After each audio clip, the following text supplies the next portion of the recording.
राजनीति नहीं की बल्कि एक आत्मीय और पारिवारिक संबंध बनाया, जिसके प्रमाण आप सब लोग हैं। उनकी कर्मठता, कार्य के प्रति जवाबदेही सदैव हम सब के लिए प्रेरणा स्रोत रही है। मैं माननीय मुख्यमंत्री श्री भूपेश बघेल जी का हृदय से धन्यवाद देता हूं। उन्होंने शहर की जन भावनाओं के अनुरूप बाबूजी की स्मृतियों को सहेजते हुए उनकी प्रतिमा की स्थापना करवाने की पहल की। मेरे लिए यह अत्यंत ही भावनात्मक क्षण है। पूज्य बाबूजी ने हमेशा दुर्ग शहर को अपना परिवार समझा और शहर वासियों ने कभी गोरा परिवार को अपने से अलग नहीं माना। ये मेरा सौभाग्य है कि आदरणीय बाबूजी के आशीर्वाद से दुर्ग शहर निरंतर प्रगति के पथ पर अग्रसर होता रहा और हमारे दुर्ग शहर के मतदाताओं का उसमें बहुत बड़ा योगदान रहा। मैं तो हमेशा इस बात को कहता हूं कि दुर्ग वासियों के ऋण को हम गोरा परिवार कभी भुला नहीं पाएगा, क्योंकि एक पत्रकार से मोतीलाल वोरा जी ने अपनी यात्रा प्रारंभ की और राजनीति की, प्रदेश की और देश की राजनीति की ऊंचाइयों को उन्होंने छुआ।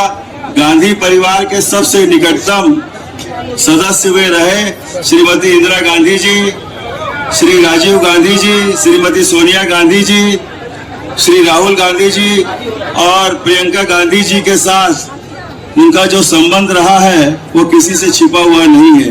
उनके परिवार के सदस्य थे और जब मैं राहुल जी से, प्रियंका जी से, सोनिया जी से मिला तो उन्होंने मुझसे एक ही बात कहा कि आपके बाबूजी को हम कभी भुला नहीं पाएंगे। जिस ढंग से, जिस निस्वार्थ भाव से और अपनेपन से और कांग्रेस पार्टी की उन्होंने जो सेवा की है वह हमारे लिए हमेशा अविस्मरणीय रहेगी।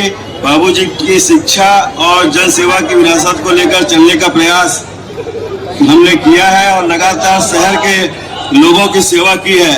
और मैं इस बात का संकल्प लेता हूं कि बाबूजी ने पूरी जिंदगी भर कभी भी अपने लिए कोई कार्य नहीं किया। वो जनता के लिए थे, जनता के साथ रहे और जनता के साथ ही उन्होंने जो संबंध निभाया, मैं भी उस रास्ते पर चलने का प्रयास करता हूं। और मैं इस बात को यहाँ आप सबके सामने बताना चाहता हूँ कि जब बाबूजी को अस्पताल में दाखिल किया गया तो उनका जन्मदिन था। मैंने कहा कि भूपेश बघेल जी आपसे बात करना चाहते हैं, तो उन्होंने कहा कि मुझे उनसे बात कराइए। तो तुरंत मैंने बाबूजी से भूपेश बघेल जी की बात करवाई और साथ साहू जी भी थे, उन्होंने भी बात की और हॉस्पिटल के बिस्तर पर उन्होंने भूपेश बघेल जी से कहा कि आप बहुत अच्छा काम कर रहे हैं, बहुत अच्छी सेवा कर रहे हैं, आप प्रदेश की और देश की राजनीति को ऊंचाइयों को छुए और छत्तीसगढ़ का मान सम्मान आप बढ़ाइए। ये बात बाबूजी ने कही थी। उस समय मैं उनके पास ही खड़ा था और मुझे कहने में खुशी होती है और मैं अक्सर कहता हूँ मंच में कि जिस तरीके से बाबूजी ने निस्वार्थ भाव से सेवा की, सबको अपना माना और कभी भी उन्होंने लोगों से दूरी नहीं बनाई, ठीक उसी और मेहनत में उन्होंने कभी कमी नहीं की। जो भी जिम्मेदारी उनको दी गई उस जिम्मेदारी का निर्वहन उन्होंने बहुत ही समर्पण भाव से किया और वही छवि मुझे भूपेश बघेल जी में दिखलाई देती है। मैं भूपेश बघेल जी के साथ युवक कांग्रेस का अध्यक्ष था और उनके साथ प्रदेश कांग्रेस कमेटी के जब वो अध्यक्ष थे तभी मैंने उनके संघर्ष को देखा है और मुख्यमंत्री के रूप में उन्होंने जो कर दिखाया है इसकी कल्पना शायद किसी ने नहीं की थी। 5 साल में उन्होंने प्रदेश को जो उन्होंने अपनी कार्यशैली से अवगत कराया है, मैं नहीं समझता कि भूपेश बघेल जी के सामने किसी का कोई चेहरा है। और भूपेश बघेल जी हमारे नेता रहे। ये सब बात मैं दिल से कह रहा हूँ और बाबूजी के सामने कह रहा हूँ और ये बात मैं हमेशा कहता हूँ और दिल से कहता हूँ, निश्चल भाव से कहता हूँ कि भूपेश बघेल जी ही का कोई विकल्प नहीं है। वही हमारे नेता है और आने वाले कई वर्षों तक हमको उनका नेतृत्व मिलेगा।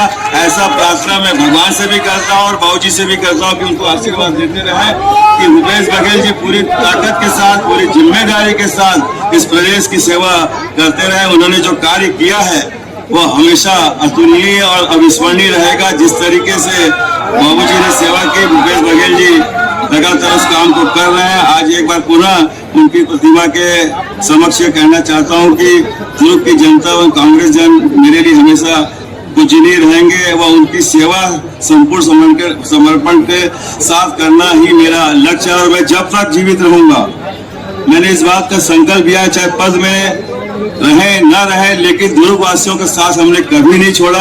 मैं 6 चुनाव लड़ा, उसमें मुझे सफलता भी मिली, असफलता भी मिली, लेकिन असफल होने के बाद भी मैं दुर्ग वासियों के साथ जुड़ा रहा। और आपने भी एक परिवार की भांति मुझे अपने आप से जोड़े रखा। भाऊजी ने जो कहा था राज्यसभा में अंतिम जब उनका भाषण था, पद आते हैं और चले जाते हैं, और पद आने जाने के बाद में आदमी को हमेशा विनम्र रहना चाहिए।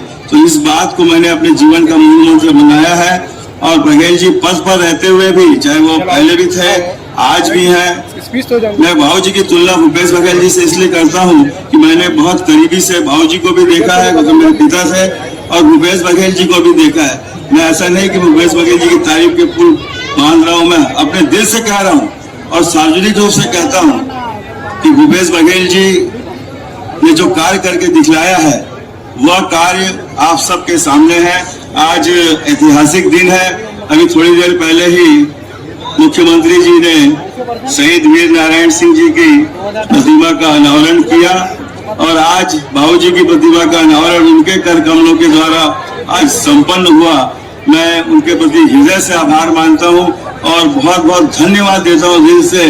उन्होंने कभी भी दुर्ग के विकास में जब भी हमने बात कही, मैं बहुत ज्यादा लंबा नहीं बोलूंगा, विधानसभा में जब हम लोग विपक्ष में थे तो मैं बोला करता था तत्कालीन मुख्यमंत्री से, भारतीय जनता पार्टी का शासनकाल था, कि आप रायपुर और राजनांदगांव का तो विकास कर रहे हैं, लेकिन प्रदेश के अन्य शहरों का और दुर्ग का विकास आप के सामने बिल्कुल शून्य है। तब भूपेश बघेल जी ने मुझसे कहा कि हमारी सरकार आने वाली है, आप चिंता मत करिए, जैसे ही हमारी सरकार आएगी हम दुर्ग के विकास के लिए कोई कमी नहीं करेंगे। आज ये आप सड़क देख रहे हैं, आप आज जो भी दुर्ग में आता है वो इस बात को देखता है कि इतनी अच्छी सड़क, लगभग 64 करोड़ रुपए उन्होंने स्वीकृत किए।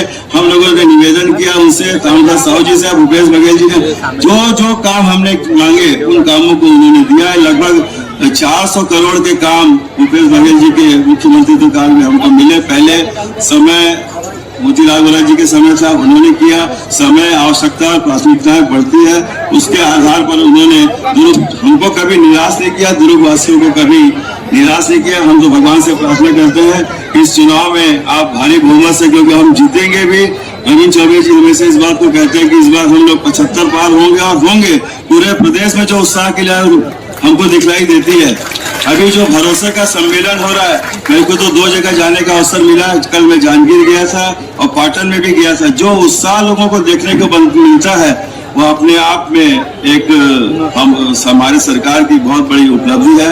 मैं इन्हीं शब्दों के साथ आदरणीय बघेल जी को धन्यवाद देता हूँ, और भाऊ जी के साथ इस जिले में जिनसे उनका गहरा लगाव और आत्मीय संबंध रहा, चंदूलाल चंद्राकर जी, वासुदेव चंद्राकर जी, श्रद्धेय देवी प्रसाद चौबे जी, प्रदीप चौबे जी, लक्ष्मण चंद्राकर जी, प्रतिमा चंद्राकर जी, भूपेश बघेल जी, इनका जो संबंध रहा है वो अपने आप में एक अटूट संबंध रहा है। उस रिश्ते को आगे बढ़ाने की जिम्मेदारी हम सब लोगों की है, और हम लोग उस जिम्मेदारी को पूरी तरीके से निभाएंगे।